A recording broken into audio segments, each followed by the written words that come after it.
जय हिंद दोस्तों। आज ममता बनर्जी सुप्रीम कोर्ट पहुंची हुई थी एसआईआर के खिलाफ। दिल्ली में जाकर के इन्होंने विरोध प्रदर्शन भी किया, लेकिन आज एसआईआर के खिलाफ जब ये सुप्रीम कोर्ट पहुंची तो सुप्रीम फैसला आया। सबसे पहले सुप्रीम कोर्ट ने तगड़ा झटका दिया और कहा कि आपकी जो याचिका है उस पर हम सुनवाई तो करेंगे, लेकिन इस मामले में सोमवार को सुनवाई होगी, 9 फरवरी को सुनवाई होगी।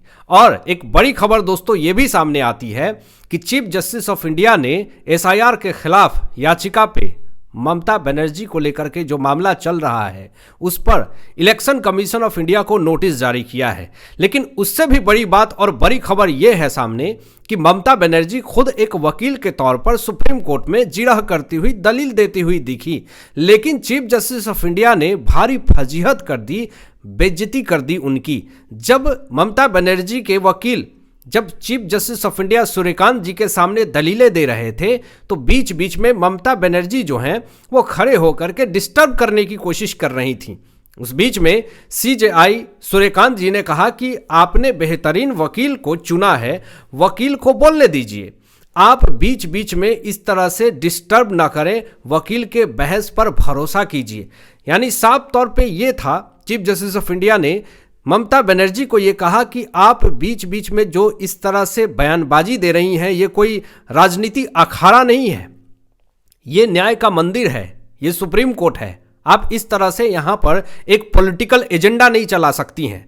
तो चीफ जस्टिस ऑफ इंडिया ने खड़ी खोटी सुनाने के बाद एक सख्त फैसला लिया और कहा कि इस मामले में सुनवाई होगी। और चीफ जस्टिस ऑफ इंडिया ने यह भी कहा कि इलेक्शन कमीशन ऑफ इंडिया को नोटिस इसलिए जारी किया गया है कि जो भी सबूत हैं उनके पास एसआईआर को लेकर के जो पश्चिम बंगाल के अंदर हो रहे हैं उस पर पूरे सबूत पेश किए जाएंगे, इसलिए नोटिस जारी किया है।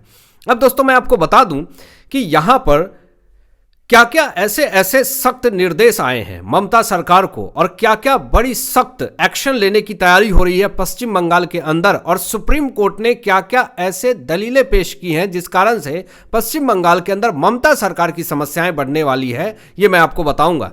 सबसे पहले ममता सरकार जो है वो सुप्रीम कोर्ट में याचिका लेकर के जाती तो है एसआईआर के खिलाफ, और उन्होंने साफ तौर पर कहा कि जो भी पश्चिम बंगाल के अंदर वोटर लिस्ट में सुधार हो रहे हैं मैं इसका विरोध कर रही हूं। मतलब साफ तौर पे यह है कि election commission of India voter list की गड़बड़ी को अगर सुधार रही है तो ममता बनर्जी की बेचैनी बढ़ रही है, और इसका सीधा यही रीजन है कि एक बड़ी मात्रा में 60-70 लाख वोटर के नाम रद्द हो रहे हैं, जिस कारण से वाड़ी वोटों से हारने की उम्मीद दिख रही है ममता सरकार को। चुनाव आयोग को व्हाट्सएप आयोग कह दिया, इस पर ममता बनर्जी पूरी तरीके से सोशल मीडिया पे ट्रोल हो रही हैं। बंगाल के लोगों को कुचलने का आरोप लगाया सुप्रीम कोर्ट के अंदर ममता बनर्जी ने, और कहा कि जो पुरानी लिस्ट है उससे चुनाव कराई जाए। अब वही पुरानी लिस्ट जो कि नाम फर्जी हैं, ऐसे लोग हैं जो इस दुनिया में नहीं हैं, वो भी वोट दे रहे हैं।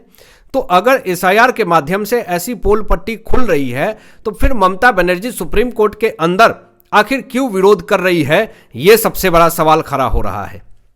नाम हटाने की प्रक्रिया पर रोक लगा रही हैं ममता बनर्जी सुप्रीम कोर्ट के अंदर, और यह कह रही हैं कि असम में यह नियम क्यों नहीं लागू होता है। सबसे पहले बता दूं दोस्तों कि स्टेट अलग हैं तो नियम भी अलग होंगे। असम में अलग नियम कानून है, पश्चिम बंगाल के अंदर अलग नियम कानून है।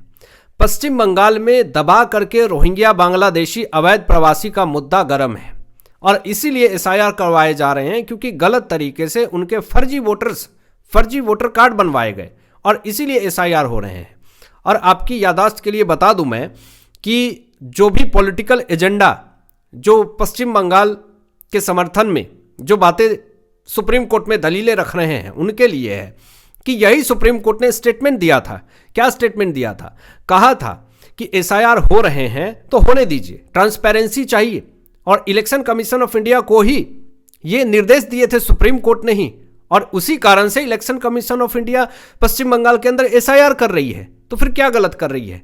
लेकिन एक पॉलिटिकल एजेंडा सेट किया जा रहा है कि बीजेपी के दबाव में एसआईआर हो रहे हैं पश्चिम बंगाल के अंदर। अब खुद वकील बन करके जब अपनी बात पेश कर रही थी ममता बनर्जी, तो लोगों ने यही कहा कि तो आपने वकील क्यों रखा है, खुद आप अपनी बातें रख सकते थे। 3 जजों की बेंच सुनवाई कर रही थी दोस्तों, जिसमें कि सीजेआई सूर्यकांत जी भी थे उसमें, और ये मामला 2026 पश्चिम बंगाल विधानसभा चुनाव को लेकर के पूरा मामला चल रहा था। अब यहाँ पर सबसे बड़ी बात यह है कि अगर सारे पॉइंट ऑफ व्यू को देखा जाए तो इलेक्शन कमीशन ऑफ इंडिया की प्रक्रिया में बाधा डालने की कोशिश करी जा रही है पश्चिम बंगाल की सरकार की तरफ से।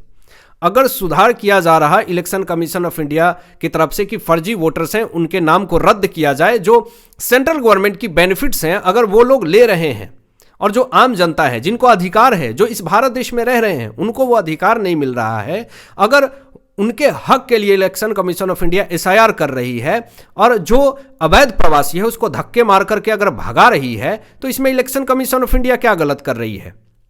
सुधार रोकने का काम पश्चिम बंगाल की सरकार कर रही है, जिससे निष्पक्ष चुनाव के ये खिलाफ साफ तौर पे संवैधानिक संस्था पर गलत टिप्पणी करना ये पूरी तरीके से गलत है, जो कि पश्चिम बंगाल की सरकार कर रही है। पुरानी लिस्ट में फर्जी नाम हो सकते हैं, लेकिन फिर भी पुरानी चुनावी रणनीति से ही चुनाव होनी चाहिए, ये स्टेटमेंट दिया जा रहा है पश्चिम बंगाल सरकार की तरफ से।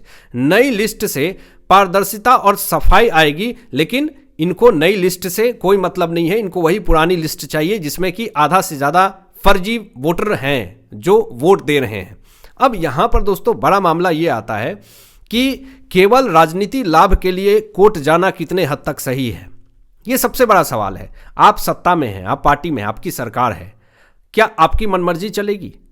आप कोर्ट में जा करके आप अपने फेवर में फैसला ले लेंगे और यही सुप्रीम कोर्ट अगर कल को आपके खिलाफ फैसला दे देती है तो आप तो कल को यह भी कहेंगे कि देखिए देखिए न्याय के मंदिर में मुझे इंसाफ नहीं मिला। और अगर आपके समर्थन में अगर फैसले आ जाते हैं तो आप कहेंगे कि देखिए सुप्रीम कोर्ट ने तो मेरी सुन ली। और कल को अगर आपके समर्थन में फैसला नहीं आता है तो देखिए देखिए न्याय के मंदिर में बीजेपी के दबाव में काम हो रहा है।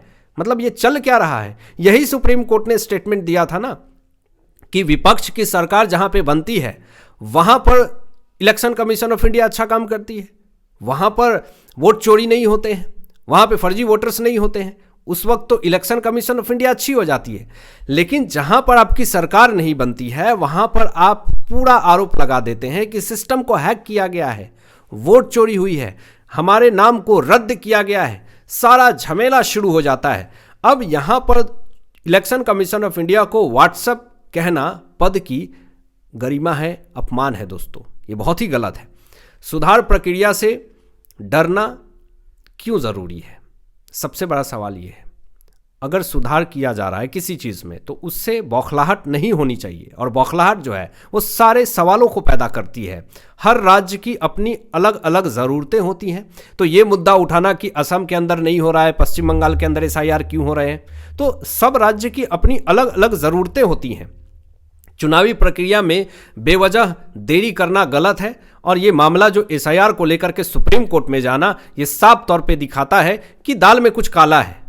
नहीं तो बिहार में भी एसआईआर हुआ और तमाम स्टेट में होते हैं, लेकिन इसका मतलब बार बार एक आंकड़ा हो सकता है, उसके लेकर के आप मुद्दे उठा सकते हैं।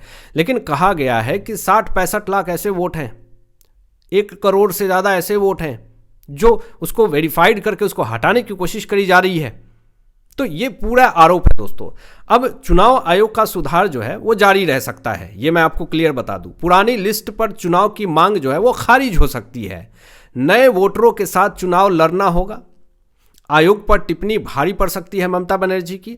और जब ये चुनाव आयोग को व्हाट्सएप आयोग कह रही हैं, तो अब ममता सरकार के खिलाफ जनता की मांग उठ रही है, बीजेपी की तरफ से मांग उठ रही है कि ममता का इस्तीफा होना चाहिए।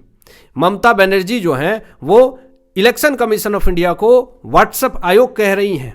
इससे कहीं ना कहीं फंस गई हैं बंगाल की सीएम ममता बनर्जी। अब मैं आपको बता दूं कि नाम हटाने पर रोक नहीं लगेगी, शायद अगर जिस तरीके से आज सुप्रीम कोर्ट के अंदर चीफ जस्टिस ऑफ इंडिया ने बयान दिए हैं।